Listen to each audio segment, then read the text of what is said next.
Hello. Uh, so I was thinking a lot what kind of keynote should I have prepared for this talk, and in the beginning I was thinking I would do something about AI or audios and technologies and stuff, but those things are so easy to research now that I don't think that would be very valuable for you. So I was thinking to talk about something that universally would be useful for anybody. So I decided to talk about how I created my team in Tbilisi, Georgia, who are like one of the biggest stars in Hollywood today in their fields. So first, a little bit about myself. I'm a sound designer, I'm an entrepreneur, and I also call myself Army Commander, and I will explain why. I started at an early age loving sound design, and then after graduating Vancouver Film School, I came back to Georgia to form my own audio post-production company. And I call this journey ambitious journey. I know that every entrepreneurial journey is ambitious, but I will explain later why I called it ambitious journey, because it's not about what I did, it's about how I did and where I did it. Nowadays, we work for all major studios like Sony, Paramount, HBO, and so on. We did a couple of big shows and big video games, including League of Legends, Euphoria. Now Ferrari is coming out what we did, and Thanksgiving. And the most interesting thing is that all crew, all 50 people I have in my company are locals, are from Georgia, and I trained them from the beginning, and today is gonna be the story how I did it. So, by the way, I did all my pictures with Midjourney. We were talking about it earlier. I was like, yeah, I can use it. So why is it ambitious journey? When I came back to Georgia, like Georgia is a country of 3.5 million people. So who faced a lot of challenges, including wars, poverty, the whole package of when you live next to Russia, we like tasted it. So like, it was really, really hard. I would say it was impossible to find experienced sound designers who I could use and with whom I could compete on an international level. And it was even really hard to find people who were really into TV shows, video games, and movies and such. So I had to get very creative, and I had to create a system where I would define what kind of people I wanted to hire. So I was thinking, what would be the main personality trait of a person who would be able to be successful at anything?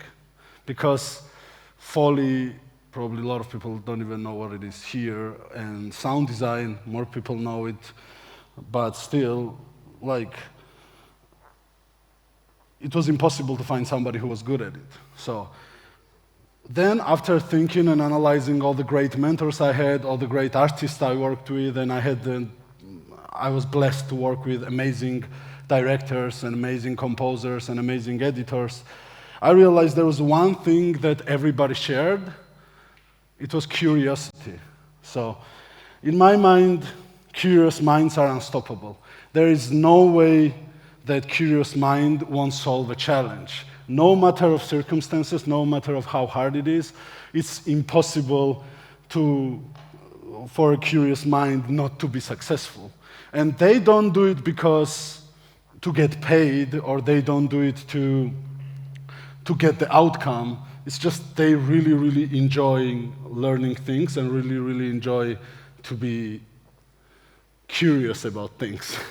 And then once I realized that, I started looking for curiosity in people, and the advice I would give is like, if you are creating a company now, or if you're near in a company, don't leave it to HR or recruiter to get you a team. I think what all army commanders and all leaders and bosses, or whatever you want to call yourself, the most important skill is to know who are the right people for your team. Because if you don't have right people for your team nowadays, I don't know, I've seen many good ideas fail because it was not executed properly, and I think you need a great team to execute things properly. And as an entrepreneurs, we face a lot of frustrations when people are not as motivated as we are. So we have to find ambitious people like us, and we have to find people who would go with us in a journey. So in the beginning, it was a little bit hard for me to differentiate who was actually curious and who was not curious. And then I thought, when I was starting out in my career in Vancouver, my mentor told me, who had a huge experience of working as a sound engineer, he told me that there are two types of people.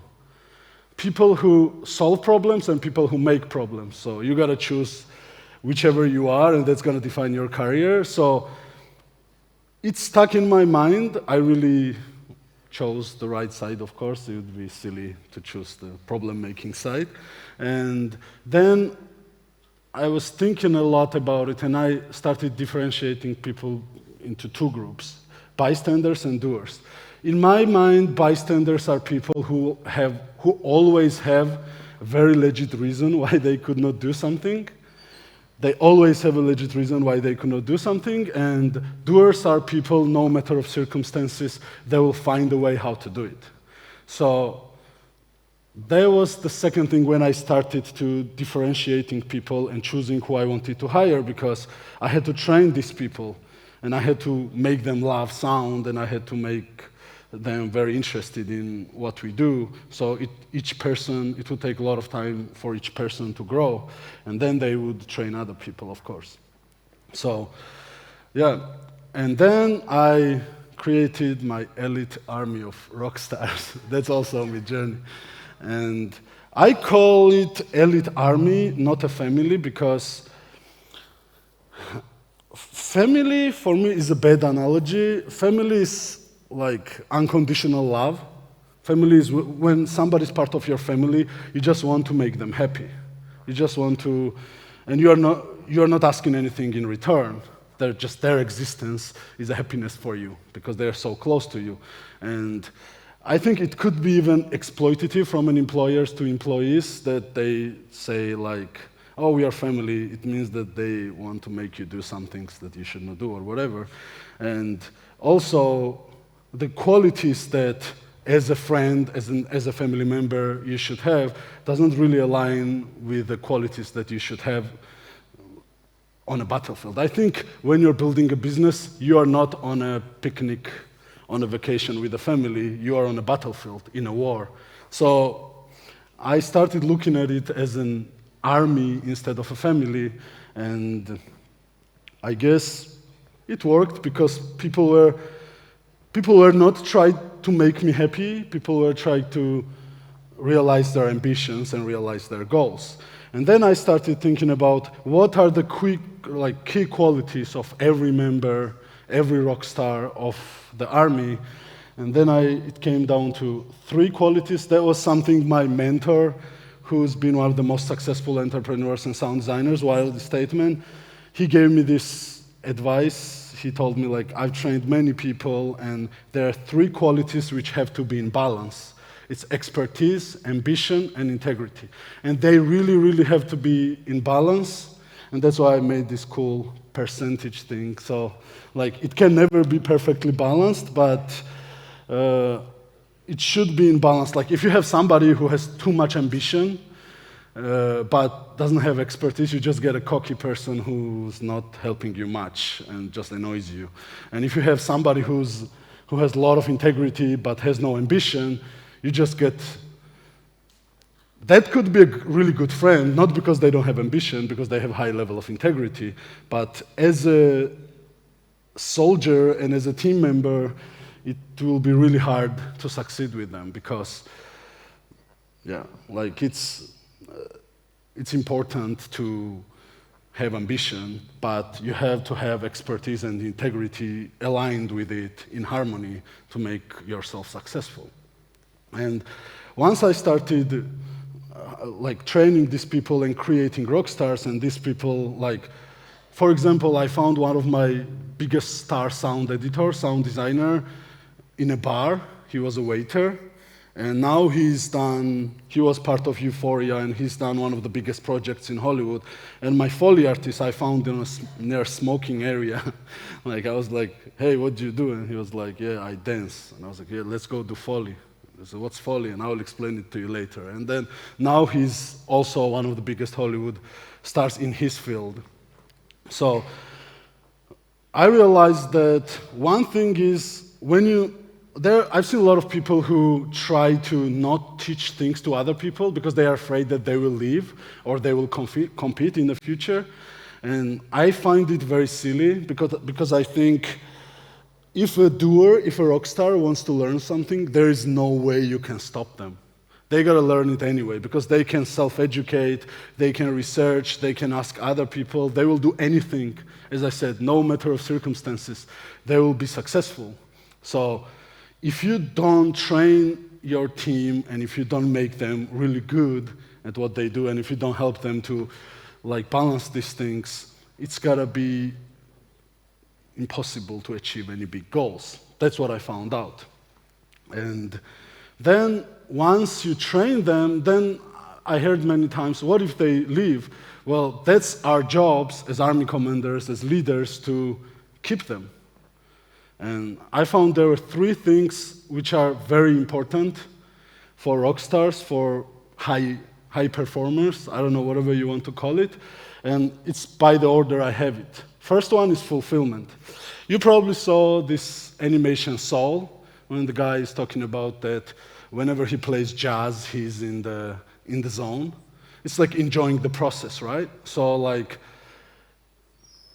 rock stars are people who love freedom.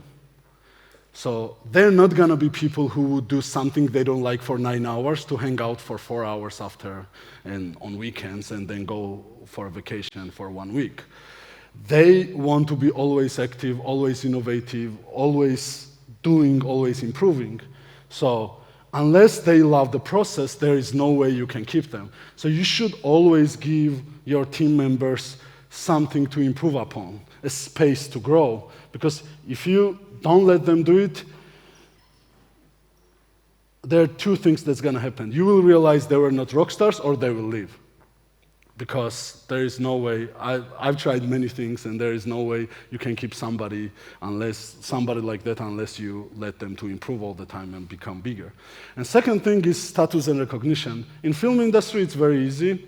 You get a lot of awards like Academy Award, Emmy Award, and there's a lot of other awards, and also you get a title in a movie, so you can brag about when you go to a movie that this is the movie I did. See, it's me on the title.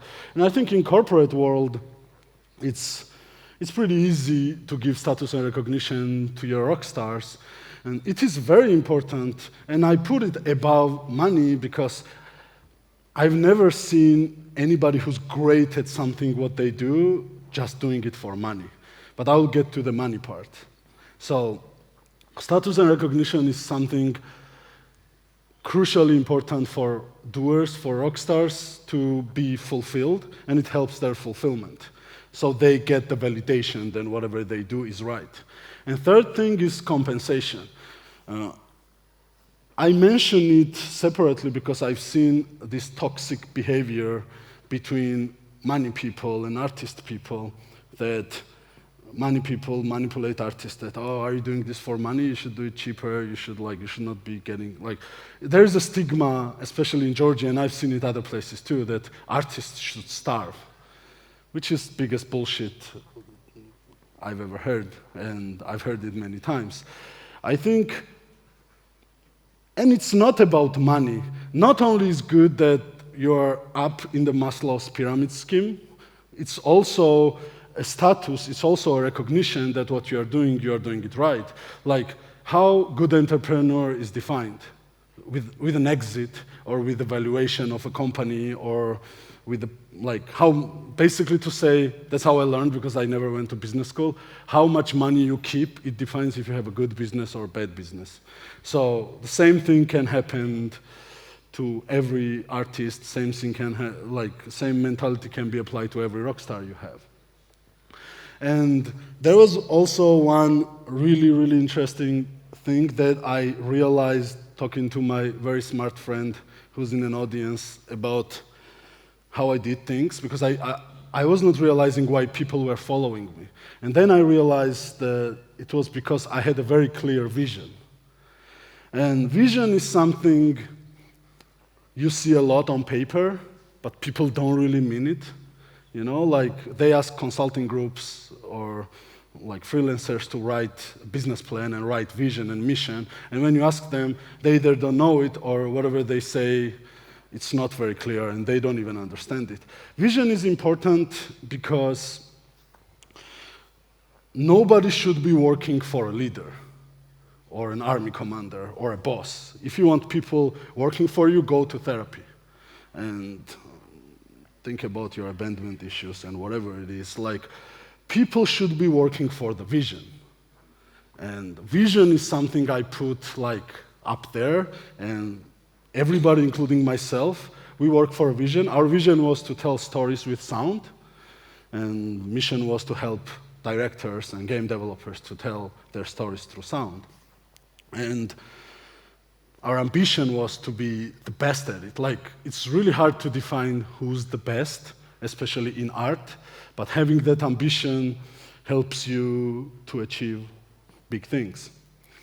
So I use vision every time I say good things to my team members, or when I say bad things to my team members. So that's how I formed my Rockstar-only policy, and it has two sides, of course, like everything else. There was a question on a panel like, we are creators and destroyers, and it's a balance. Bright side of Rockstar-only policy, like, have any of you read the book, it's a very famous book, Art of War by Sun Tzu? You guys need to read more. They're like really cool books.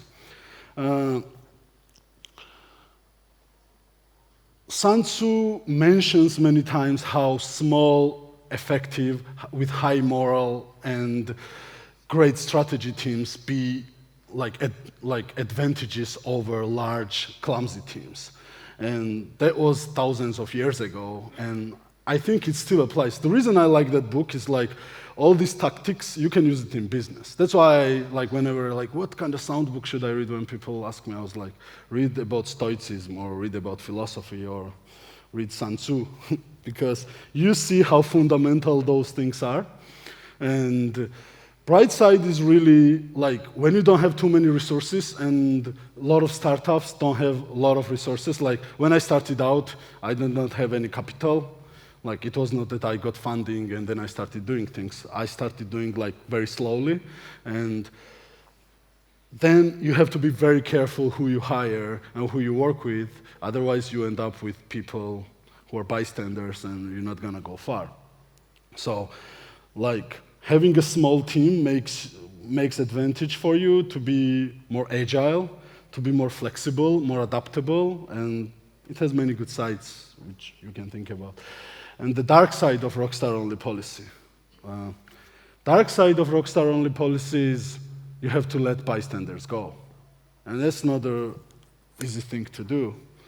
It's very hard. Like, let people go is, I think, the hardest thing anybody can do. Like, the most ruthless commander probably would like half die every time they would fire somebody or let somebody go. But the way I see it first is like, when anybody joins my team, we talk about the vision, and I talk about everything I'm telling you. Like, I explain how I choose people, and I explain how I nurture people, and I explain how I keep people. And if their vision and our vision doesn't align anymore, well, that's a big misunderstanding, and we cannot have that. And also, if I let bystanders stay, then I'm really betraying my doers, my rock stars, because those people work hard to realize their ambition with the vision they have with me, not my ambitions or my dreams. So even though it's bad, it's essential to have only rock stars in the team if you want to go with Rockstar-only policy. And in the end, I don't know how much time left. It's not saying here. In the end, I wanted to give you my definition of a rock star. A curious mind that will always find a way to succeed, regardless of circumstances. Thank you.